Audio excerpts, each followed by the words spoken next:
Hello and welcome to Channels Book Club. My name is Olakunle Kasumu and it's always exciting to be on this show. Last week, we showed you an interview we had with the late Major General Alexander Madiebo, great man, a truly iconic figure as far as the First Republic and the Biafran War were concerned. Now, Major General Alexander Madiebo unfortunately passed away not too long ago. We showed you that brief interview we had with him, and we showed his grandson reading from his book, this book titled The Nigerian Revolution and the Biafran War, The Aftermath, one of the most important books ever written on the Civil War. Now, if you have not read this book, you need to get yourself a copy and read it. We all need to learn about the history of our country. And trust me, this does a good job in telling that history. Now, I had on the show last week two incredible gentlemen, brilliant historians, who joined us to discuss this book and the life of the late Major General Alexander Madiebo. Major General retired himself, Akitunde Akikumi, and Ed Kiazo. They joined us to talk about this book and the life of Alexander Madiebo. We promise to continue that interview this week, and we are going to do so. Please hang in there and enjoy this.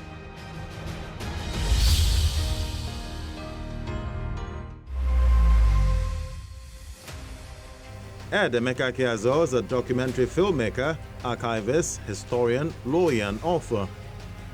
His documentary film includes January 15, 1970, Untold Memories of the Nigeria-Biafra War, and Company Yaya, Lost African Voices of World War II, amongst others. Ed Kiazo is the author of The Lagos-Hamburg Line, A Brief History of German Commerce in Nigeria, 1590 to 2016, and 120 Great Nigerians We Never Knew, amongst others. Retired Major General Akintunde Akinkumi is a consultant, forensic psychiatrist, lawyer, and a former officer of the British Army, in which he served for over 20 years, holding a variety of regimental, staff, and command appointments. Akinkumi is a historian and has authored several peer-reviewed publications in the reputable journals worldwide and 2 books. His most recent book, Hubris, A Brief Political History of the Nigerian Army, has been widely acclaimed as an important contribution to Nigeria's military history.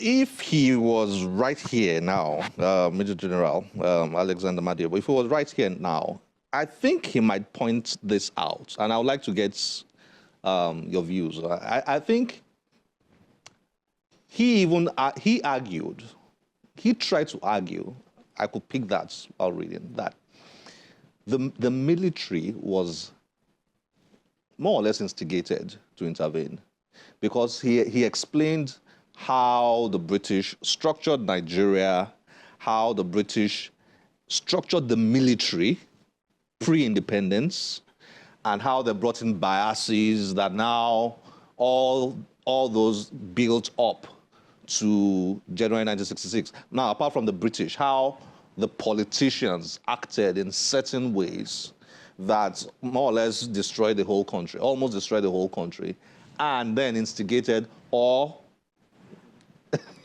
yeah, so that perspective, to your points about military intervention, was something that he wrote about extensively in his book. What do you make of that? No, I mean, it's I don't think anyone can argue against that point. The reality is that if you look at the politicization of the Nigerian military, I mean, which the general covers quite extensively in his book. Hubris. Yes, you know, but then, you know, even from alternative research, I mean, look at when Lieutenant Uboma was commissioned. I mean, Zik literally had him on his arm. You know, it was almost he was seen more with Zik than Mrs. Azikiwe, you know, because, you know, it was all about I think the politicians had seen that in a future Nigeria, the military was a useful ally to the political infrastructure. It was that simple, you know. Whether they foresaw the particular utility of the military, as it turned out, Maybe, maybe not. But the reality is that it was almost like a natural consequence of the dalliance between them. And even the Major General Madiebo references in the epilogue, he talks about politicians instigating the military to intervene for their own personal interests, almost like a protectionist racket with the military as the soldiers, the foot soldiers of that infrastructure. You know, I don't think we can question that. It's what it is. The reality is that, well, where do we go from here? Because his advice there in the epilogue, without giving away too much for those who might wish to read the book, is that, well, we really need to re-examine the relationship between the military and, you know, avoid some of the mistakes of the past. Because that is the punchline of this book. This is where we messed up. He doesn't, you know, and I give him credit for that, because a lot of Nigerian authors of historical works usually present their position as being, oh, we were saints, we were fantastic, we could do no wrong. But he goes into quite a bit of detail in examining where, in particular, Biafra went wrong in the way it conducted the war and in the way it conducted governance. And, you know, he does not absolve himself directly. You know, he doesn't directly say, oh, you know, he doesn't absolve himself from that general syndrome. You know, there was almost like a collective ownership of the failures. But at the same time, what he also, because I'm taking you further from your point now. But what he does is that what he does throughout this book, he never for once discounts the quest for a Biafran state. He underlines that it was a necessity at the time. However, he nuances by saying that it was avoidable and it should have been avoided. The crisis that led to it, and indeed the war itself, and the need for a Biafran state, ab initio, should have been avoided. But generally speaking, I mean, I think this was a very bold attempt. What do you think about our attitude, on a final note, what do you think about our attitude towards history? We tend, in my opinion, to think, if he wrote this, he was an able man, he wrote this. So the average person picks up this book, and already there's that's an able man. Yeah, those are able views. And you wrote a book on Hebrews, a brief history of a brief political history of the Nigerian army. And you are a Yoruba man. And somebody picks it up and says, okay, who is he? Who wrote the book? Is that a problem?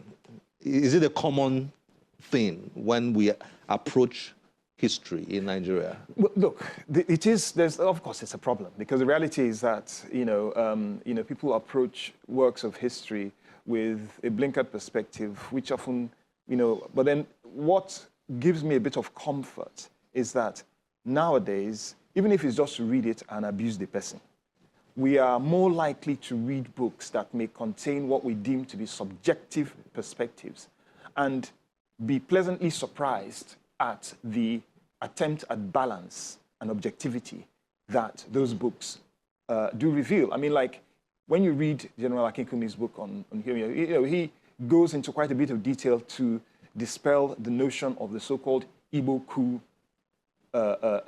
theory, yes. Which is not what you would expect from someone who is a person of Yoruba origin. You know what I mean? So, and then if you read General Madiebo's book, you see that there is an attempt to, even though he does have his own positions, but you see it's less about jingoism and it's more about personal conviction when he takes certain positions that favor maybe the Igbo perspective. But he's not also immune from saying, look, we screwed up here, or we messed up here. Yeah. And this is why we messed up. You know what I mean? In a way that some people who were in Biafra, or maybe some of his peers at the time, would be like, how dare you say that? Why are you saying this? Everything was perfect.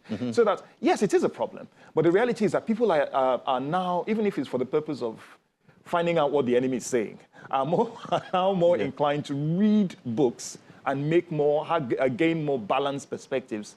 And we cannot but benefit from at least this thirst for knowledge, to the extent that hopefully to share the ship away. Because let's be honest, a lot of works, particularly relating to the Civil War and to political actors in the First Republic tended to be, I'm going to be very polite, tended to be very self-serving by the authors and actually did more harm than good in adding to the historical narrative, the historical, should I say, the historical narrative that should accompany this.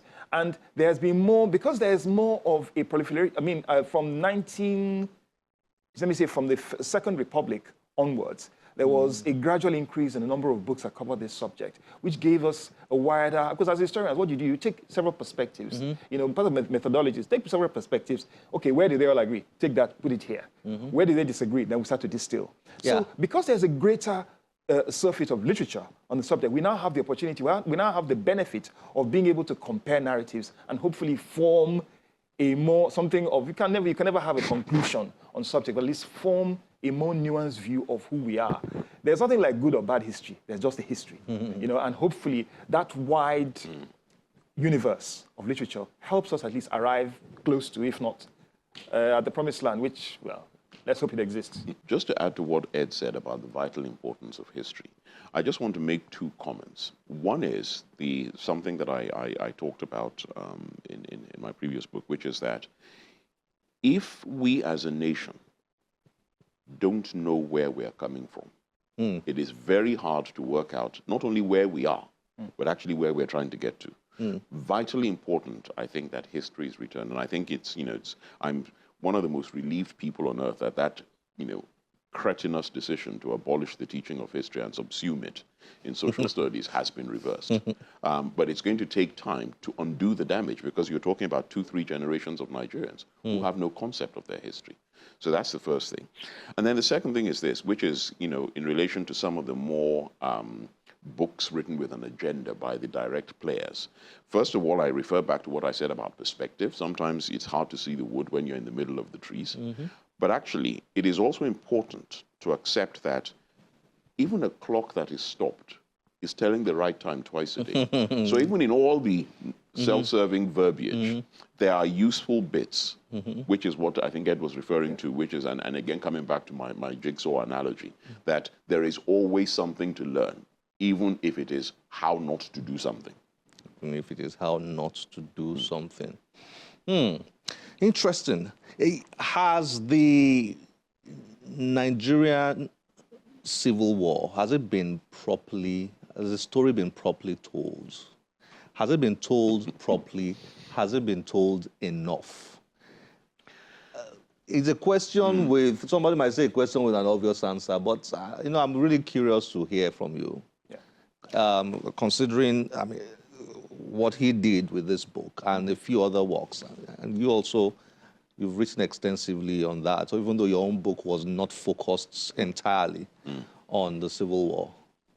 Well, short answer to your two questions. Has it been written enough on? No, is the short answer. I think that there is still a huge dearth of important and informed contributions to the literature by Nigerians. There is a large chunk that is available that is not written by Nigerians. And whilst that is valuable, you can't, I think it is, we need to have more objective, nuanced accounts of the Civil War written by Nigerians. Has it been written about properly? Depends on how you define properly. If you define properly as having a wide breadth of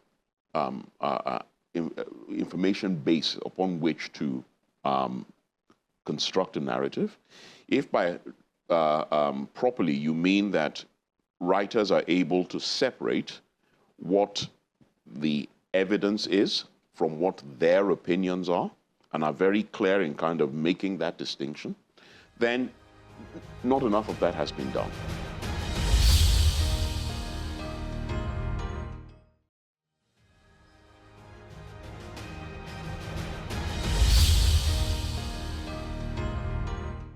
I'm in the process of writing I was going to ask a history of the Nigerian Civil War. I hear you're writing one. and actually what I started doing the active research for this 4 years ago. Interviewing participants, looking at the archival evidence, looking at published evidence. And the more I research, the more I find that I didn't know about. So I thought when I started doing this that, yeah, by 2022, the book will be ready. Hell no. If one is going to do it properly, there is a lot to take in, to distill, as to steal Ed's term, and I think it's a very good term, to distill, to rearrange, to cite evidence for, and then say, these are the facts, and this is why I think that these are the facts, because there's the evidence to back it up, and these are my opinions, and that's why this is why I think those things, and then let the reader judge. That's, yeah. Let me put it this way: I produced a documentary 2 years ago on the anniversary of the end of the war, January 15, 1970, and my approach was to, rather than focusing on the big themes and the secondary evidence, to rely on the evidence, on the testimonies of witnesses, ordinary people at ground level. And, I was surprised because, you, as General said, you walk into this thinking, yeah, I know this, I've read several books, so it should be a breeze to just gather a few more things and create a book. No. The documentary was meant to be 45 minutes. It eventually stretched to 2 hours and 40 minutes. And I will say, just if we talk about how important it is for people to gain these narratives, at the times we screened, because it was, it was commissioned by the Center for Memories, the Igbo Center for Memories. At all the screenings, people were like, oh, people can't concentrate beyond 90 minutes. We lost maybe only about 1% of the audience before the end. Most people stayed till the very end. So what does that tell you? There's a thirst for this information, for fresh information. Information that's not based on just the, how do I put it, the big actors following their agendas, but by serious research delivered in as objective a manner as is possible. You can never really have full objectivity as possible, with an honesty that is geared towards making sure we're not ahistoric in our conclusions. We're producing an historical work that does justice to the subject, regardless of whatever your polemics might be. So there is not enough of that. And I think that is the approach to the war. But the thing is that there's enough breadth and space for other authors to produce, even if it doesn't necessarily have to be, because the whole notion of third wave historiography, is about, we've dealt with the nationalistic phase, now we're dealing with subjects, even if it's subjects such as women's effort in producing food during the war. Even if it's on subjects such as armaments and ammunition. These are serious historical. And if you look at the way that the Europeans have approached the Second World War, there's a surplus of books that deal with nuanced perspective, nuanced subjects, niche subjects. And we cannot have enough of that. I think Major General Alexander Madiebo, I think he did a pretty good job in objectively telling the story as much as possible. I mean, he had different views about Colonel Shua, about Muritala Mohammed, about Yakubu Gowon, about Ironsi, about Ojukwu, about Ifejuana, about Nzeogu, and all that. Whether they were people of his ethnic group or they were not. I mean, they were all positive and negative, no matter who he was writing about. I could sense that, the honesty, while reading through. And there's a way when you read books, you could sense honesty. And you could sense dishonesty. I don't know. Maybe I've read enough books to be able to. But there's a way I pick that up in texts, and I could feel that here. It's a story well told, and I hope. I'm looking forward to yours, General. And no pressure. A whole lot of other. Can I just mention? I was supposed to be his research assistant. I've neither received any kind of mobilization or, I even said I'll do it free. You were his research assistant when he wrote? No. Okay, I volunteered myself and he has not called me. So I'm hoping he has not gone He to will call you after else. today. No. I can assure you he will call you after today. Don't worry. Be careful what you ask for. Now you say go tire. No problem. We know the tire. Let's be also anyway. It's been a pleasure discussing with you and a delight speaking with you today. Thank you very much for joining us. Thank you for having us. Thank you for having us. Thank you. From the very serious topic of the Civil War and a late military general to a young lady who has fascinated us by writing a book at a very young age. We were delighted to go to her book launch and enjoy her and her friends and schoolmates reading from her book. Catch them young, we say. Now, here's an example. Enjoy this.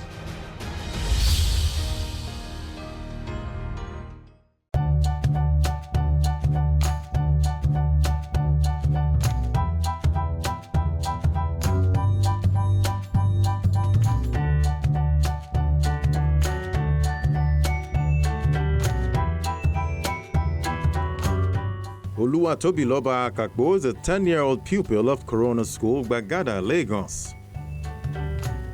During the 2020 COVID-19 lockdown, when she was just 8 years old, Oluwatobiloba wrote her debut book titled Amaka and the Wise Tree, a short story that highlights the consequences of children disobeying parents. Friends, teachers, and families are present here to celebrate the young author at the launch of the book. In her welcome address, the head teacher of her school, Henrietta Egage, showers praises on Oluwatobiloba. Oluwatobiloba is a hard-working and an intelligent pupil who gives her best in everything. Oluwatobiloba had a solid foundation, which was provided by the school through the hard work of her teachers and parents. And today we're here to launch her first book titled Amaka and the Wise Tree. The young author introduces her book to her guests. The book is set in a village, the capital of Anambra State, called Oka. The book is about a young girl named Amaka. She has always been disobedient since she's little, and her parents tried everything to change that. One day, when Amaka went into the market of Oka, she heard rumors about a wise tree that could grant any one wish you have on one condition. So she heard it from her friend Chimwaya, and without thinking, she rushed back home and told her mom about the tree. Her mom said it was too dangerous to go to the forest, but Amaka did not listen, so she had a very bad plan. So when she got to the forest, she was wandering around. So she started hearing a lot of voices. And then the deeper she went into the forest, the louder the voice came. So she saw the tree and then she heard it. The tree asked her what she was doing there. And Amaka started shivering and shaking. So she told the tree to grant her one wish on one condition, which I'm going to leave you to find out in the book. Her classmates also reviewed the book. The moral lesson I'll take from the book is to always be hardworking for what you earn and also not to be disobedient and lazy. The book, I recommend the book for everybody. It's a book for all ages because it's actually a book for also adults because the adults can actually teach their children from the book. And then the launch. In the name of God the Son, and in the name of God the Holy Spirit. Hallelujah. Let's put our hands together. Let's celebrate this great girl. One of her teachers, Philomena Ogbunando, speaks about the author. Very calculated, intelligent. She is always there. Whenever it's time for her creative writing, she's always keen to write. I'm not surprised that we're part of it today. Oluwatobiloba, who's from the southwestern part of Nigeria, explains why the setting of her book is in the southeastern part of Nigeria. I didn't want to choose Yoruba land because there are lots of stories about Yoruba land. So I wanted to be unique and I chose the southeast. My teachers taught me about it when I was so I knew about Anambra and the capital was Oka. So I now thought about it. I now set the story in Oka. Parents of the author speak about how they support her and challenge other parents to do the same for their children. Every child comes with his own unique talents. First, search and observe the peculiar talents the child has. Once you have identified it, try to encourage. Don't discourage the child. Encourage. There might be some rough edges initially, but don't give up. Continue pushing her and you see wonders come out of it. Let's not downplay their strengths. Let's not say because they sing or they dance, it will affect their academics. No. I think education is something that is total. It has to be a total package, not only being able to score high marks in academic work, but to be able to balance it. You may want to balance it with music, with writing, with dancing, so many other things. What is just important is that as parents, we should put them on the right track. Besides being a testament that charity begins at home, Oluwatobiloba has also proven that everyone is indeed a product of society.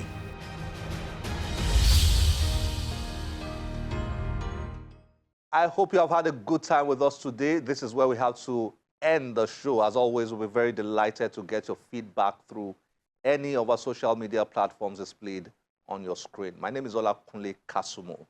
Remember, one great book can change your life. Bye-bye.